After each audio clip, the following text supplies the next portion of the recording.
Também, pessoal, sentados cada um no seu lugar, mais apresentação. Chega. Cada um no seu lugar. De força vai ter.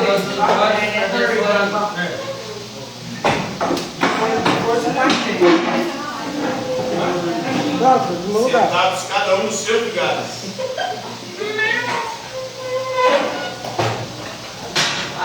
Nua cadeira está toda você. Ela e Paulo. Cada um nos seus lugares. Cada um nos seus lugares. Ah, mas você botou uma mesa aí. Cada um nos seus lugares. Tá bom, então.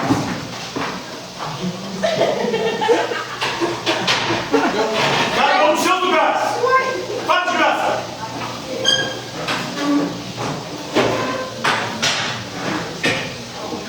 No meu lugar.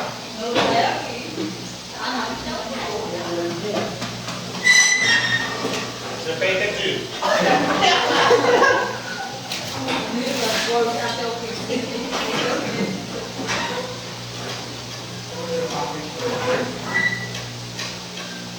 Essa mesa.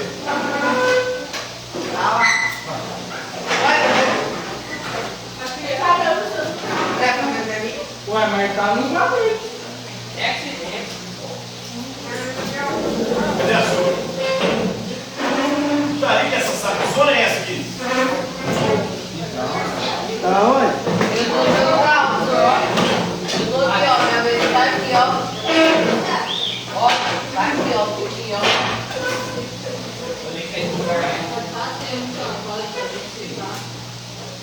E? Tenta.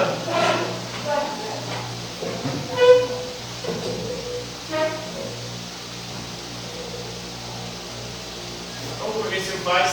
Uma vez por mês nós temos as nossas narrações de livros lendas, para que vocês possam conhecer o significado das mais diversas questões mitológicas espalhadas ao redor do nosso planeta. Na aula de hoje nós falamos da mitologia grega, mais precisamente dentro da mitologia grega, da Guerra de Troia. Talvez a guerra mais famosa da mitologia grega. Essa guerra está retratada numa obra chamada Ilíada. Ilion era como Troia era chamada pelos gregos. Homero teria escrito essa obra que narra a guerra de Troia. E essa guerra teria começado por conta de Eris, a deusa da discórdia. Eris pegou um fruto, um pomo de ouro, uma maçã de ouro, e nela escreveu para a deusa mais bela de todas. E aí as três principais deusas gregas começaram a disputar qual delas era mais bela. Afrodite, Atena e Hera. Afrodite, a deusa do amor, era a esposa de Zeus, e Atena, a deusa da sabedoria. Nessa disputa, nenhum deus quis se envolver, porque sabia que se envolvesse ia dar treta, ia dar ruim. Aí eles jogaram a responsabilidade para um humano, que era o príncipe Paris, que era príncipe da cidade de Troia. As deusas foram então até Paris para ver com ele qual delas seria mais bela e qual delas ficaria com o fruto, o pomo, a maçã de uva. Aí as três tentaram subornar o Paris. Era como ela esposa de Zeus, prometeu para Paris se tornar o homem mais poderoso do mundo. Atena, como era a deusa da sabedoria, prometeu a Paris se tornar o homem mais sábio do mundo.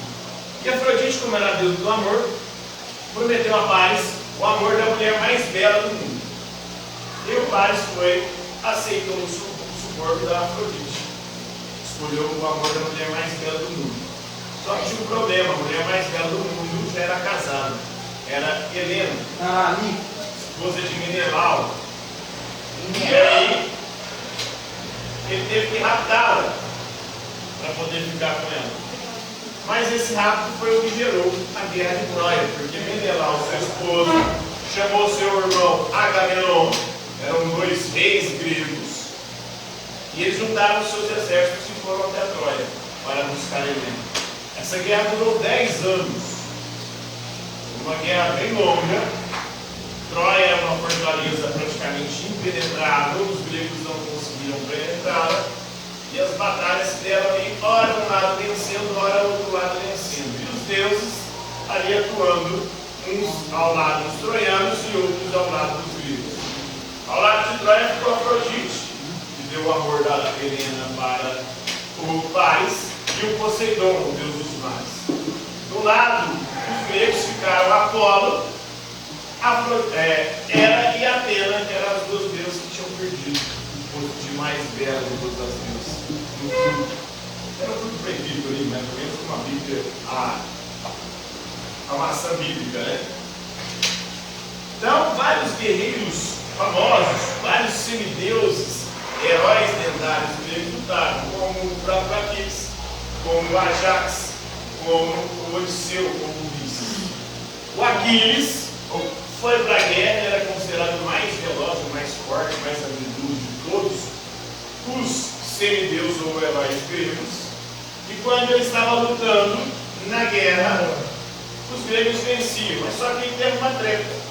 Agamenon, irmão de Menelau, esposo de Helena, o Agamenon foi e pegou a mulher do Aquiles. O Aquiles ficou puto e vazou da guerra, abandonou a guerra. E lá ficou seu melhor amigo, e segundo alguns, o seu amante. Ele era diretão, cortava pro grande lado, né? Pegava quem esposa, mas pegava o rapaz. Eu não sei se isso era absolutamente normal. Não, você ganhou o cacete. E aí ele deixou o Pátroclo lá. Os gregos começaram a perder as batalhas, porque Aquiles não estava lutando vezes mais. Aí o Pátroclo teve uma brilhante ideia: vestir a armadura de Aquiles para que os troianos achassem que o Aquiles estava no campo de batalha. Isso provocaria medo e eles poderiam vencer a guerra. Só que isso fez com que Heitor, que era o principal guerreiro de Troia, desafiasse o Pátroclo. E aí, achando que era o Aquiles, os dois lutaram, Heitor e Pátroclo, o Heitor matou o Pátroclo. Aí, Aquiles, quando descobriu que o seu melhor amigo e amante tinha sido assassinado por Heitor, ele volta para a guerra, revoltado, porque tinha matado o seu amor. Volta para a guerra. E aí, ele desafia o Heitor para o duelo. Eles dois duelam, o Aquiles vai e mata o Heitor. Como vingança, ele amarra o Heitor na carruagem, na sua carruagem, e fica 12 dias dando volta em torno da fortaleza de Troia com o corpo de Heitor. Isso era considerado uma maldição, porque na guerra, quando você matava um guerreiro do inimigo, você entregava o corpo para que o inimigo pudesse fazer o sepultamento, os rituais funerários. Os gregos acreditavam que era preciso fazer um ritual funerário para atravessar o rio da morte, partindo desse mundo para o mundo dos mortos. Tinha que pagar o barqueiro, que era o Caronte. E aí no ritual funerário eles queimavam o corpo, colocavam uma moeda na boca ou 2 moedas em cada olho, para que eles pudessem pagar o barqueiro, que o barqueiro atravessava deles para o mundo dos mortos. Como o Aquiles não deixou fazer isso, foi considerada uma maldição para os troianos. Depois de 10 anos de guerra ali, ninguém vencia ninguém, os gregos não conseguiram invadir a fortaleza de Troia. Odisseu ou Ulisses teve a brilhante ideia: já que a gente não consegue invadir, vamos fingir que a gente desistiu da guerra, a gente reconheceu a derrota. Aí a gente deixa aqui um presente grego. Vamos fazer um cavalo gigante de madeira, porque os troianos são amantes de cavalos, são exímios domadores de cavalos. Eles vão achar que é um presente de reconhecimento da derrota. Mas a gente enche esse cavalo louco de guerreiros e aí a gente deixa lá. Os troianos, ao verem aquele cavalo, abandonado, os gregos tinham partido, achando que os gregos tinham partido, pegaram o cavalo e levaram para dentro da fortaleza. Durante a noite, depois de 10 anos de guerra, seria a primeira noite que eles teriam paz, sono, tranquilidade, eles poderiam descansar. Durante a noite, os guerreiros estavam dentro do cavalo de Troia, abrindo os portões da fortaleza de Troia, e aí os gregos entraram. O cara destruiu Troia. Mas isso aí. Tem um filme desses cavalos, né?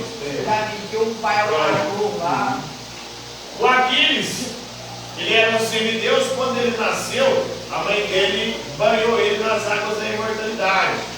Mas aí segurou ele pelo calcanhar, então ele foi imortal no corpo inteiro, menos no calcanhar, que era o ponto fraco dele.